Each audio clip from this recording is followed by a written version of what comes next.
Welcome to the Life Unlimited podcast with Larry Heller. You deserve complete financial advice so you can confidently live your life your way, for life. Now, let's get into this week's podcast episode. Hello and welcome to Life Unlimited with Larry Heller from Heller Wealth Management. Larry, how are you? I'm doing terrific, Eric. How are you today? I'm doing fantastic. I'm so excited. You've got a return guest on the show. I'm excited for two reasons. Number one, I loved her last appearance. It was just great. So I know it's going to be another fantastic conversation. The other reason is that I don't have to be on camera because, Larry, I got a confession. I was working in my daughter's attic and I had to crouch down the entire time, but I turned and I caught a low board right in the middle of the forehead. So I'm a little beat up. Excuses. Well, both of you are much better looking than I am anyway, so let's just keep it this way. Donna Martini is back on the show. Donna Martini is a cognitive coach and student of psychology who has authored several books, including My Mini Book of Mighty Mantras and The 10 Commandments of Divorce. Through an energy process she named Positive Manipulation, she helps people learn how to tap into their innate spiritual power and human potential. Donna has been a wellness and green activist for over 3 decades and recently created a cartoon character named Mantra Mouse to help spread messages of unconditional love, unity, and forgiveness. And I'll tell you what, Larry, what a perfect guest, your first guest for the Life Unlimited podcast, the rebrand that you did. Absolutely. That's what I was just about going to say, that our new podcast, for those of you listening that didn't see our previous podcasts, this is our really first guest with Donna Martini to talk about Life Unlimited and what's going on in the world, plus our rebranding podcast today. I thought of no one better than to bring Donna on. So Donna, thank you for joining us. Thank you for being here. I am thrilled and honored that you're launching this and having me as your first real guest. That's very special. Yes. So let's get right into it. So how do we kind of detach from, especially in today's environment, on healthy mindsets and promote the thoughts and emotions that lead to a healthy and productive, happy life? All right. So the simplest thing we can do in a day is declare the state of mind we want to be in. So we kind of have come what may days. I call it a come what may day. And instead of waking up in the morning and saying, I'm stepping into my life on purpose, with purpose. And something that I help people think about is, Larry, you don't really think about getting cut and then having to heal a finger. It sort of does it on its own, right? Yep. I want you to realize that I believe our emotional, mental systems are exactly the same, that if we basically set our intention to what kind of day we want, we will walk into that day. So in other words, the energy of emotion and your mental thoughts, they're creating the stage that you're allowing yourself to step onto every day. I have a saying, you can't help but walk into the future that you're mentally and emotionally preparing for. So if you're preparing to have a crappy day, what do you think that day is going to be like? Versus, I'm going to have a powerful, productive day. And no matter how that turns out, even if it's difficult, it's still going to get you where you need to go. And your title is about Life Unlimited. That means you're tapping into the most power and potential you have in that day, whatever that means to you in that moment, in that day. So it's also a little bit kind of what I try to do, and actually we do this with our clients, is kind of a visualization of what your day is going to be like. I always talk about clients that are going to retire to really visualize what your retirement is going to be like, so you can kind of figure it out to be happy. Is that kind of what you're talking about when you're thinking about a happy day? Absolutely. Visualization is important because I think it was Wayne Dyer who used to talk about how he used to drive somewhere and, worry about where he's going to park versus imagining pulling right in and finding a spot right away. And when he did that, he found a spot right away versus the other, which is driving around. We're doing the same thing in life. So if we want to visualize a meeting, say we're having a sales meeting and we want to sell somebody a product, we can visualize shaking hands on the deal, being powerful, or we can worry about that meeting. What are we going to say? What are we going to do? Are they going to like me? Blah, blah, blah. No. Wake up knowing you're going to put on your best presentation. Forget about the way the other person responds, because basically, if they don't buy from you, it could be a gift. How many times have you dealt with a client that you wish you had never dealt with? So we have to, right? So we have to assume that when we're walking into a most powerful, productive day, that no matter how it ends up, it's going to be the right thing. So instead, we picture ourselves walking through it. We can do that. Some of us have a hard time doing that, though, right? Yeah, they have a hard time doing that, and it's even harder now in today's world where people aren't able to physically, see and hug and touch. So how do you overcome some of that, what we're going through right now? Well, so here's where spirituality comes in. There's a part of us that does know better, okay? And we can be guided. And so when I'm feeling a little bit leery about what's going on in the world, I just tap into that. I say, you know what? And for me, it's God. For you, it could be anything. Other people, it's your higher self. But I basically just lay down the law. I demand of myself to get out of my own way and to walk into the best direction I can possibly take, whatever that is, to be strong enough to deal with whatever situations are arising. If we just say the best, then how can we get better than that? If you think about it, we don't need to limit ourselves and just being able to survive a day. We want the absolute best outcome. And basically, to want your best life, you don't need to know how to get it. It's like your navigation. You're putting in an address that you've never been before. Maybe it's 3 states away. You have no idea how to get there, but you're trusting the navigation to get you there, aren't you? You're just knowing where you want to go and you plug it in. Right. It's not knowing when you want to go, but also what's going to make you happy. I know for me, one of the things that, besides what I do for a living, because I love what I do, so I don't really think I work a day in my life, but I always like to have something to look forward to. Whether it's a month from now, 3 months from now, a vacation, just a trip somewhere, or just watching a game with my boys. So for me, that's kind of what I do, visualize, and so I can get to that happy place to make me happy and not focus on what's going on every day. Well, so if we're not in the moment, though, we can't make the best of that moment. So that people might tend to be, tomorrow will be better, or next week I get to go away with my kids and that'll be a happy day. When I say the best, it means everything, mentally, emotionally, spiritually, physically. We're having the best day we can possibly have. Now, in that day, having the best day may be that we're walking into a future that tells us we need to heal from something. We may feel something negative come up because we need to heal from a past issue or last week or the month before, even our childhood, in order to feel our happiest self. So maybe we're walking through our best day and we are going to a lunch and we're going to be eating a lot of really bad food and drinking. And we know we shouldn't be doing that. So when we declare our best day, we have more control over not doing that to ourselves and our body.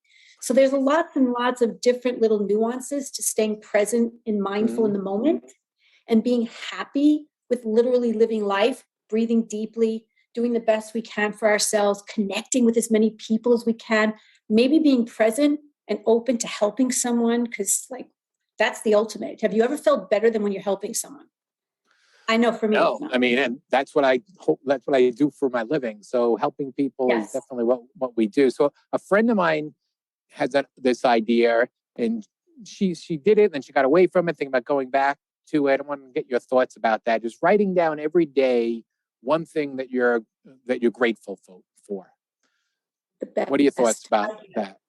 Absolutely. I'm sorry I didn't say it first. She's absolutely right. In fact, I've done many, many, many posters about it and write about it all the time. It's one of my favorite mantras to have gratitude for what we have. And here's the deal. If we are complaining about our job, okay, and say we hate our job even, and we want a better job, how are we going to attract a better job if nothing about the job we have is good? If we don't stay in a goodness state and be grateful for just about any aspect of it, even just having income, then how do we stay in a positive mindset to attract the next good thing? Instead, we're in a negative mindset. So what do? We walk into exactly the same scenarios. So we need to flip it on ourselves. And sometimes when we flip it on ourselves and we start having gratitude, we realize we're really happy about aspects of our life that we thought we were not happy about. We flip over to, well, maybe I'm drinking too much the night before, which is a depressant, and maybe that's why I'm feeling depressed about my day. Maybe I'm not eating healthy. Maybe I'm not taking enough time to go out into nature and connect, with part of who I am, which is nature. You're natural, but what? We stick ourselves in an office all day and we don't get sun, we don't ground with the earth. So there's reasons why we don't like things or we feel unhappy, and most of it is within our control. But we need to lay blame because we're human. And we need to find a reason why we're not feeling great. Instead, when we say we're grateful, we start bringing in all we can be grateful for. Then things we can change start becoming apparent, but they're not so necessarily so negative. They're just things that we have control over that we can do better at. Make sense? No, absolutely. And these are all great things, but why is depression then at an all-time high, and kind of what habits are we engaging, to promote the imbalance in our mental health? Well, listen, we're probably, and I'm 61 years old, and I have never seen the earth or felt the earth like this in the world like this in my life. I don't know about you, but we've been through Vietnam. We've been through a lot of things in our lives. We've been through many worldwide events. And this is probably one of the worst that I've ever felt cumulatively, where everyone is afraid of something. Mm-hmm. And I think we're energetic beings and we just discount that. We don't understand how truly connected we are. There's nothing separating us. We're just a bunch of molecules floating in a field. Not even our skin separates us from one another. So we are feeling one another, and we don't have anything positive to hold on to because we're so divided. So that's part of the cause. The other part of the cause is our food. We don't have a lot of nutrition. We have electromagnetic frequencies. 5G is now making it even more impossible to have restful nights and sleep.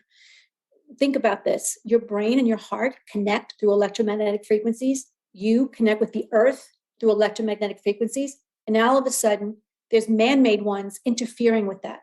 So I don't think it's possible for any of us to feel grounded, connected to the earth, and get a really deep, true good night's sleep.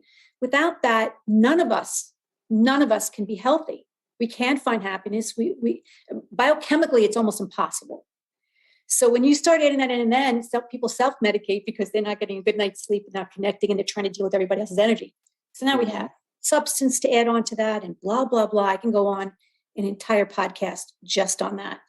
We're not even breathing deeply. When you're afraid, you tend to stop breathing deeply. So we don't even have oxygen right now. And beyond that, the reason why I'm actually going to school right now for my degree in psychology is because there's such a deficit in that area. We're not really healing people. Like, go back to when we cut our finger and it heals on its own. We believe we have to go to therapy, spend thousands of dollars, and talk about our problems for 2 years to heal from them. Well, guess what? Talking about our problems just makes it more concrete in our system. We need to just talk about it, heal from it, get it out, and stop repeating. We're made of sound energy, partially of sound energy. So the idea that we're repeating stories over and over again, not a good idea. Because what? We're in the pain. We don't want to be in the pain. We want to flip it. We want to manipulate it into its most positive state and then move from there. And so therapy needs to change. And if the psychology, in industries and medical industries and societies are not willing to see the deficits, then we're always going to stay in a state of weakness, aren't we? In need of therapies. Yeah, that's an interesting thought, because I've heard, plenty of people now, more and more people are going to therapists, and they come up with, they want to dig deep and kind of go back and explore back to your childhood and go through that and stay a lot of that. So you think that actually could be a negative rather than a positive? No, I think that people go to therapy because they want to complain about their lives week after week after week. They want to talk about, and I've had coaching clients who never stopped talking about their divorce 10 years ago. So in therapy, we need to help people come to a conclusion right away. So if there's something there, we find down deep what's going on in the subconscious. We help people heal from it. There are different types of therapies now. We don't need to go back to that old psychoanalytical stuff. We have way more. We have EMDR and NEAT and tapping, EFT. We have so many different processes to help people move through the process faster. Like I said, why would we be made so comprehensively, like self-healing machines, physically, and then mentally be such a mess? We need so much time to heal over something that happened 10 years ago. Doesn't make sense. Right. Not that I know all the answers, Larry. I do not, which is why I'm in school. We never know enough. But some of the aspects to healing that I've learned over the last 2 decades that I promote, one of them is called fishing, fully integrated synergistic healing, where people who come to me, I'm not just, head shrinking them, okay? Because I'm not a counselor. I might send them to therapy if they need a specific therapy, but I'm also helping them work on their body. I'm working help on the emotions. I'm setting them up with new mantras they can repeat, different mindsets. Physically, they need to change their body. Environmentally, maybe we feng shui. We do it all, assuming that everything is leading towards what I call a perfect storm. That's when we're in a repressed state, we're in depression, or we're ill. There's a perfect storm going on, a perfect storm of stuff. And we have to unravel from that. We have to find all the causes. It's usually not just one. Don't you agree that it's more than one at a time? Absolutely. And with social media and people now spending more time on social media, how do we utilize social media without really falling prey to all the different things you can hear on social media? Social media is a phenomenon. It's something that I just did a research paper on, so I know a little bit about it, but I was also suffering from a low level of depression. And I didn't realize there was an actual humanistic kind of attachment to social media, and it's called social comparison.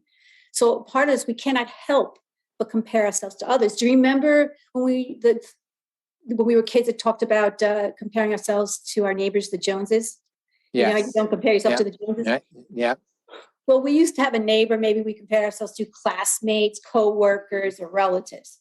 Now we have thousands of people in a month, maybe even a week. I have 5,000 friends and over 10,000 followers. Do you have any idea how many people I see in a day when I scroll on social media? Right. And I was starting to look at everything, and I am so happy for people who have love and who get to do things. But I'm starting to look at my life and say, well, why don't I have that? Why don't I have a person in my life? Why aren't I going on vacation all the time? Why didn't I do? And you start to have regret over your life because of what you're seeing. And it's not even like we can stop this. It's a human aspect. And maybe if you're seeing a little bit in a week or a day, you'd be fine. But it inculcated over and over and over again with hundreds and hundreds of people. It's very difficult. What happens is it creates and causes social isolation. You literally believe your life is not as good as everyone else. So now you start to isolate, which makes you even more depressed.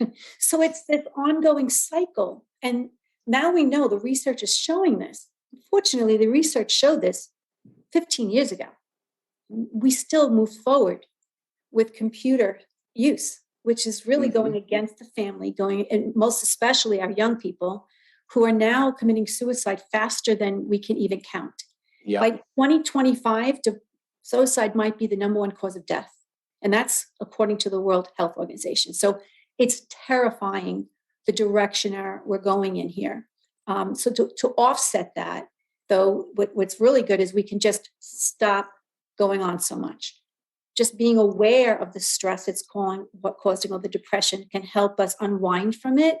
And also, I started using the block button. I started blocking people who were abusive, and I started unfollowing people who were consistently every day showing the parties they're going to. I'm like, do I really need to see that? Do we really need to know about every single party and how much they love their spouse every single day?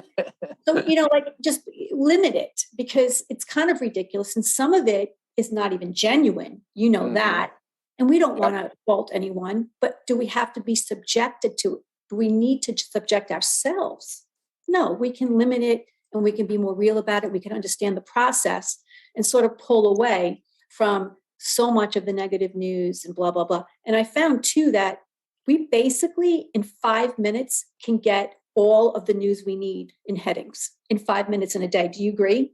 I agree. It's that fast because, it's coming in very quickly with all these. We don't need more than a heading.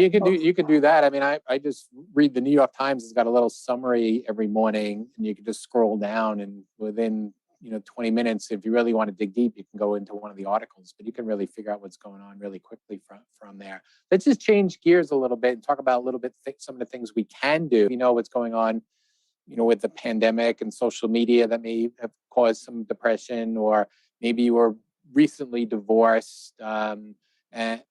So what are some of the things that people forget to do? I know I talked a little bit about, writing down your gratitude each day, but what are some of the things that you can do each day that can really make a difference? Great question. So what we neglect to remember is that we are earthly beings and we have disconnected ourselves completely from the earth. We don't get our vitamin D from the sun. We're not connecting with our feet, bare feet in the ocean or the sand or the gravel. And so we were made to do that. Larry, we were made to connect in a very deep way with the earth. It's been scientifically proven that when we connect with the earth in this way, we're getting negative ions and it negates the negativity in our bodies. How do we ground? That's why we ground. Okay. Just to do that in a day. And this sounds crazy, but even in the freezing cold weather, when I walk my dog, I will take my shoes and socks off and I'll walk through the earth, freezing cold, but it doesn't matter. And at least get something, even if it's only a minute or 2 minutes, to get that connection. How many of us are not drinking fresh water? I want to go back to that. So Sure. everybody now that is going to listen to this is going to say, okay, when it's 10 degrees outside, we should go out, take our shoes off, our socks off. And just how long do you do that for? For like just a minute or two? And for as long as I can stand it, even if it's only 30 seconds in the snow. Right. If it's really cold snow, and I'll do it for 30 seconds.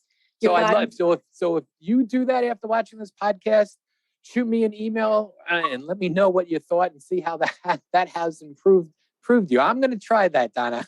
So I got to find some grass right now, and I'm going to try that the next really cold day. And do better than that. Do some research for yourself. Don't take my word for it. Do the research. Find all the studies that showed how the Earth, which is a gazillion times bigger than we are, but made out of the same materials, by the way. We're all made of the same minerals as the Earth and animals and everything else. So when we connect to it, because it's so much bigger than us, it actually, the negative ions can reverse issues in our body. It keeps us more in tune, more balanced. So it's worth trying. And it's been scientifically proven to actually heal certain conditions, especially aches and pains, things like that. So that's one thing. Two is understand. No, I was going to say, for me, that's why I like the nicer weather. So when we going through the colder weather, it's definitely a negative impact on me when I'm not able to go outside and, whatever that is, the sun, the wind, just connecting. So I think maybe that's why people are more depressed in the wintertime. But you're saying, to go and try to do that even if it's cold out there. Yes. And one thing is the days are shorter, so we have way less sunshine. So now it's even worse. And our circadian rhythm is thrown off. Plus we have daylight savings times. It's like a nightmare. And we're eating less fruit, vegetables, like watermelons, things like that. We're less hydrated because we're not as thirsty in the winter. We have lots of blown in hot air, which is dehydrating us further. Yeah, lots of different things. In the wintertime, we should be sleeping at 62 degrees in our house. Do you do that? I like sleeping cold. I don't think I get down to 62, but I'm definitely around 64. So I definitely like the cold. So medical science says 62 is the best temperature to sleep at. Now, not a lot of people do that. They're cranking it up because they're cold. They got socks on, but your body's not breathing and your body's rejuvenating at night. So you want to give it all the help you can.